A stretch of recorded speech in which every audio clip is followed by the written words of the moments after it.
Movie की शुरुआत उस टाइम होती है जब दुनिया पर बेहद ताकतवर और खतरनाक एप्स का राज होता है। उन्होंने इंसानों को शहरों से निकालकर घने जंगलों में रहने पर मजबूर कर दिया होता है। इंसानों की तादाद इतनी कम रह गई होती है कि वो जमीन पर मिटने के करीब पहुंच चुके होते हैं। इस दुनिया में सिर्फ एप्स का राज चलता है। ये बड़े और ताकतवर एप्स कमजोर कबीलों पर हमला करते हैं, कई एप्स को बेरहमी से मार देते हैं और जो बच जाते हैं उन्हें जिंदा पकड़कर गुलाम बना लेते हैं। इसके बाद हम 3 जवान एप्स को एक ऊंची बिल्डिंग पर चढ़ते हुए देखते हैं जहाँ कभी इंसान रहा करते थे। ये तीनों बाज के घोंसलों तक पहुंचकर उनके अंडे चुराने वाले होते हैं। जब वो घोंसले तक पहुंचते हैं तो तीनों वेट करने लगते हैं ताकि मादा बाज घोंसले से दूर चली जाए। जब बाज उड़ जाती है तो वो घोंसले की तरफ बढ़ते हैं, मगर घोंसले के अंदर 3 अंडे होते हैं। तब नोआ अपने दोस्त अनाया और सोना को याद दिलाता है कि कबीले की रवायत के मुताबिक घोंसले में कम से कम 1 अंडा जरूर छोड़ना होगा। इसलिए नोआ के हिस्से में कोई अंडा नहीं आता। अनाया और सोना परेशान हो जाते हैं क्योंकि अगर नोआ को अंडा ना मिला तो उनके कबीले वाले उसे नालायक और कमजोर समझेंगे। इस कबीले की रवायत के मुताबिक हर जवान एप को एक बाज पालना होता है। वो उसे बचपन से पालता है और फिर वो बाज सारी जिंदगी उसका वफादार साथी बन जाता है। इसी वजह से नोआ बहुत ज्यादा परेशान होता है। इसी दौरान नोआ की नजर एक और घोंसले पर पड़ती है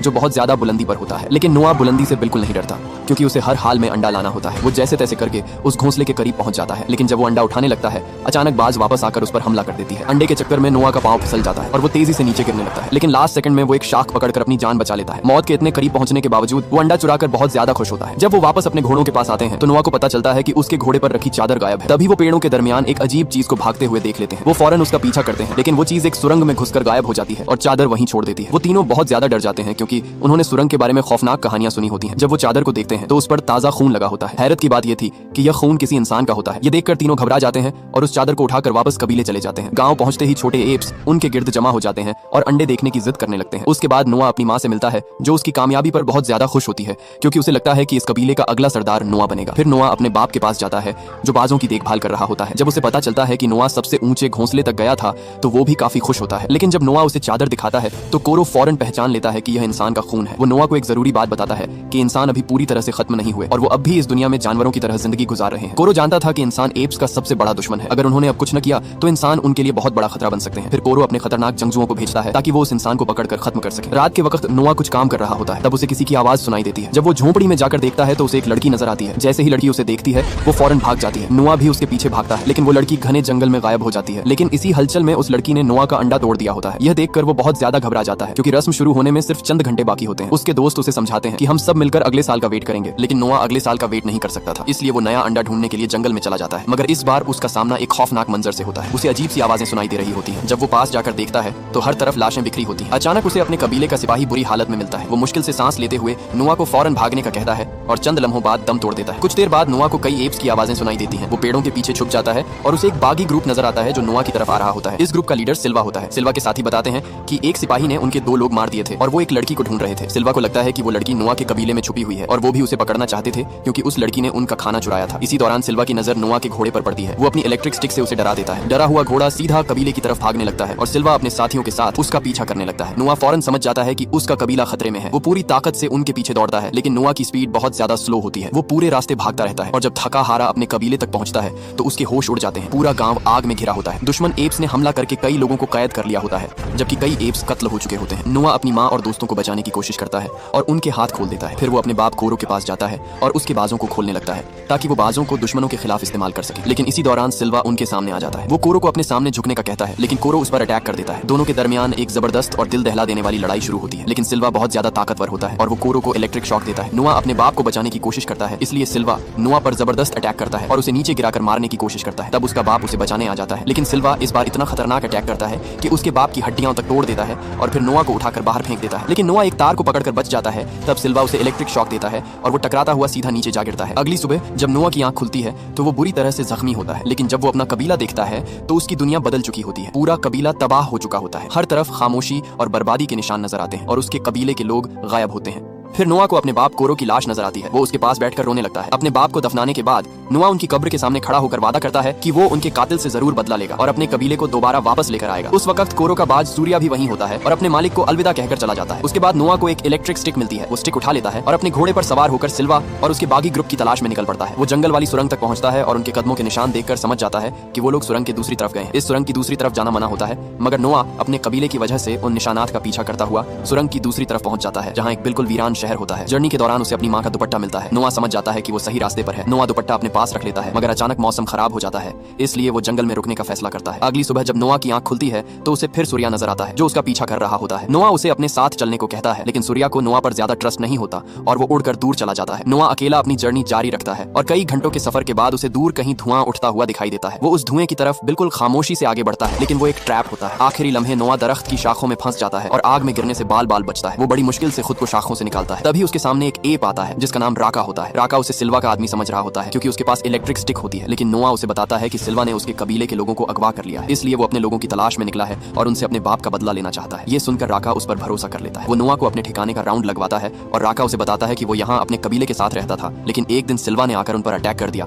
और सबको कत्ल कर दिया। राका उसे बताता है कि उसका ताल्लुक एप्स के सबसे बड़े कबीले सीजर से है। नोआ हैरान होकर बताता है कि उसने सिल्वा को सीजर का नाम लेते सुना था। तब राका नोआ को समझाता है कि सिल्वा का लीडर प्रॉक्सिमस सीजर है, जो सीजर के नाम का गलत इस्तेमाल कर रहा है। वो नोआ को बताता है कि बहुत से एप्स असल सीजर और उसकी कुर्बानियों के बारे में कुछ नहीं जानते। सीजर वो लीडर था जिसने दुनिया भर के एप्स को इकट्ठा किया। फिर राका नोआ को सीजर का लॉकेट दिखाता है और कहता है कि ये उसे अपने आबाओ अजदाद से वर्षे में मिला है। उसके बाद वो कुछ किताबें निकालता है और बताता है कि ये सब सीजर की सबसे कीमती विरासत है। अचानक नोआ की नजर दीवार पर बनी इंसानों की तस्वीर पर पड़ती है। वो हैरान हो जाता है क्योंकि उसने कभी किसी इंसान को नहीं देखा होता। राका उसे बताता है कि एक जमाने में इंसान और एप्स एक साथ रहते थे। वो नोआ को यह भी बताता है कि सीजर ने कहा था कि अगर कभी किसी इंसान को मदद की जरूरत हो तो उसकी मदद करनी चाहिए। उसके बाद नोआ अपने घोड़े के पास जाता है, लेकिन फिर वो उस लड़की को अपने घोड़े के पास देख लेता है। वो उस पर चिल्लाता है और लड़की डर जाती है। राका को नोआ का ये रवैया पसंद नहीं आता। नोआ कहता है कि यही लड़की इन तमाम मुसीबतों की वजह बनी है। फिर राका और नोआ उस लड़की को ढूंढने निकलते हैं। रास्ते में राका नोआ को समझाता है कि उन्हें इंसानों की मदद करनी चाहिए क्योंकि वो कमजोर हो चुके हैं और उनकी तादाद भी बहुत कम रह गई है। रात होने पर नोआ और राका जंगल में रेस्ट करने के लिए रुकते हैं और खाना खाने लगते हैं, मगर अचानक वो लड़की दोबारा उनके सामने आ जाती है। राका उसकी तरफ कुछ सेब फेंक देता है। वो लड़की बहुत ज्यादा भूखी होती है, इसलिए वो फौरन सेब उठा लेती है। राका समझ जाता है कि वो उनका पीछा सिर्फ इसलिए कर रही थी क्योंकि वो कई दिनों से भूखी थी। फिर राका देखता है कि लड़की सर्दी से कांप रही है,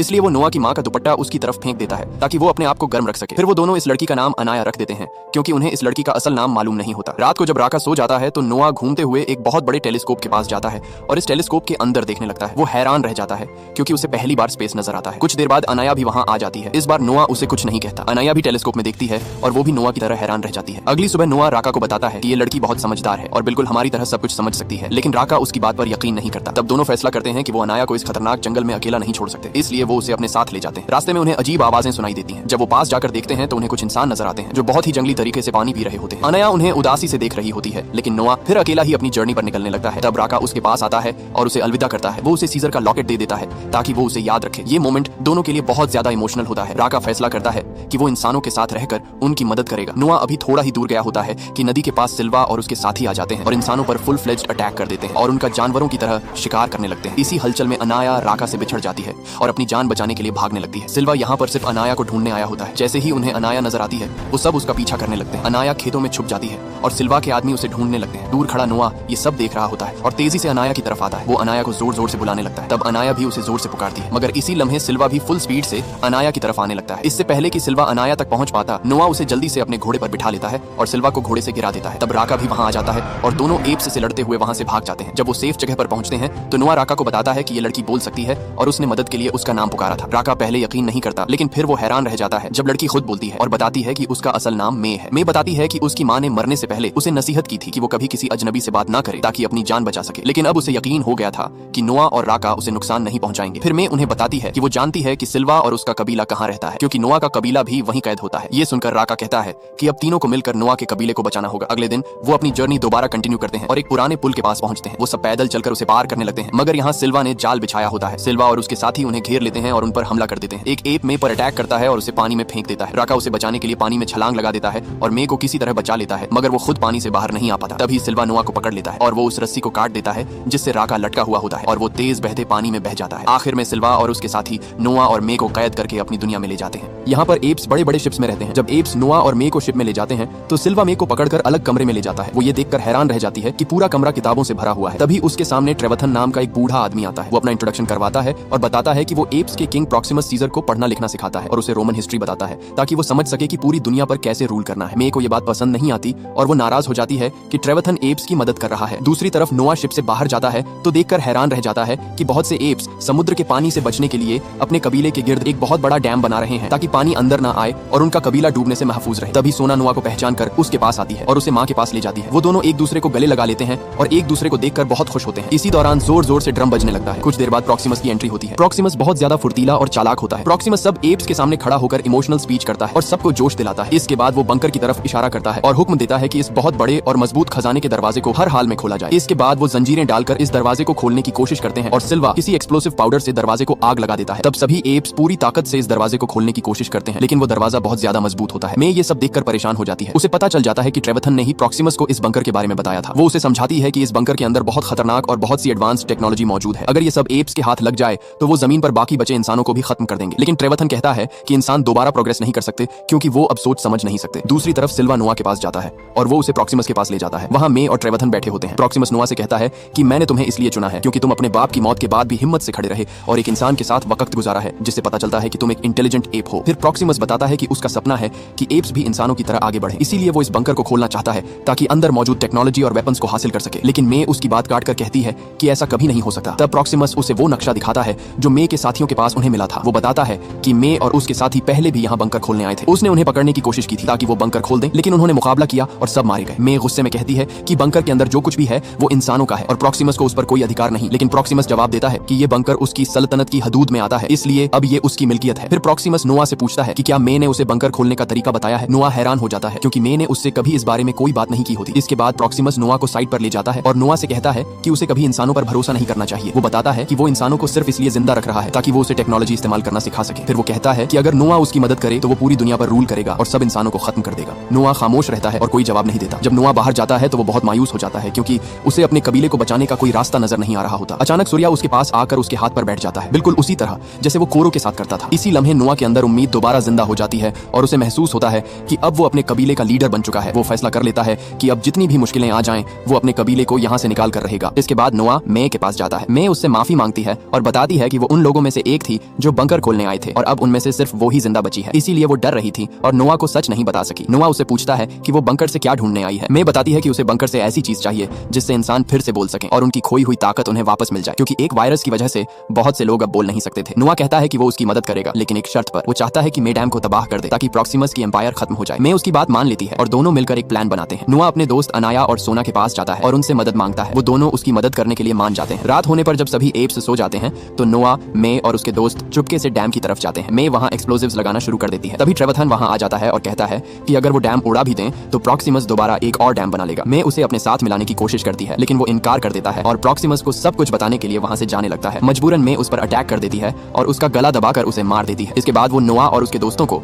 एक खुफिया रास्ते से ले जाती है। तब समंदर की लहरें भी बहुत ज्यादा तेज होती हैं। वो किसी तरह उनसे बच जाते हैं और आगे उन्हें बहुत ज्यादा ऊंचे पहाड़ पर चढ़ना होता है। वो जैसे तैसे करके उस पहाड़ पर चढ़ जाते हैं और बंकर की छत तक पहुंचने में कामयाब हो जाते हैं। वो सभी वेंटिलेशन शाफ्ट से नीचे जाते हैं। मे कंट्रोल रूम में जाकर बिजली चालू करती है, मगर तब बंकर के अंदर बहुत ज्यादा शोर भी होता है। मे नोआ और उसके दोस्तों को वहीं रुकने का कहती है। फिर वो कंट्रोल रूम में जाती है और उसे वहां पर कुछ गन्स भी मिलती हैं, मगर वो वहां से एक हार्ड ड्राइव ले लेती है जिसमें बहुत ज्यादा इंपॉर्टेंट डेटा होता है। दूसरी तरफ नोआ एक कमरे में जाता है जहां उन्हें बच्चों की कुछ किताबें मिलती हैं जिनमें एप्स को पिंजरों में कैद दिखाया गया होता है। ये देखकर नोआ बहुत ज्यादा इमोशनल हो जाता है और उसे लगने लगता है कि शायद प्रॉक्सिमस कुछ हद तक ठीक कह रहा था कि इंसानों पर भरोसा करना खतरनाक हो सकता है। इसी दौरान मे वापस आती है और नोआ को बताती है कि वो बंकर का दरवाजा खोलने वाली है। वो उससे कहती है कि वो अपना कबीला लेकर फौरन यहाँ से निकल जाए क्योंकि वो डैम को उड़ाकर पूरी जगह को पानी में डुबो देगी। फिर मे दरवाजा खोल देती है, मगर जैसे ही बंकर का दरवाजा खुलता है तो वो हैरान रह जाते हैं क्योंकि प्रॉक्सिमस पहले से ही बाहर उनका इंतजार कर रहा होता है। दरवाजा खुलते ही प्रॉक्सिमस बंकर के अंदर आता है और उसके अंदर मौजूद सब कुछ देखकर हैरान रह जाता है। वो नोआ पर इल्जाम लगाता है कि नोआ ने इंसानों पर भरोसा करके सबको धोखा दिया है। फिर वो नोआ को धमकी देता है कि वो सबके सामने सच बता दे कि वो दोनों मिलकर क्या प्लानिंग कर रहे थे। फिर उसका आदमी सोना को पकड़ लेता है, मगर तब मे गन निकालकर उस एप को गोली मार देती है जिसने सोना को पकड़ा होता है। ये देखकर सारे एप्स, यहाँ तक कि प्रॉक्सिमस खुद भी डर जाता है। प्रॉक्सिमस मे से पूछता है कि क्या बंकर के अंदर ऐसे और भी हथियार पड़े हैं। तब मे डैम को उड़ाने वाली होती है। उसी लम्हे नोआ समझ जाता है कि मे डैम को उड़ाकर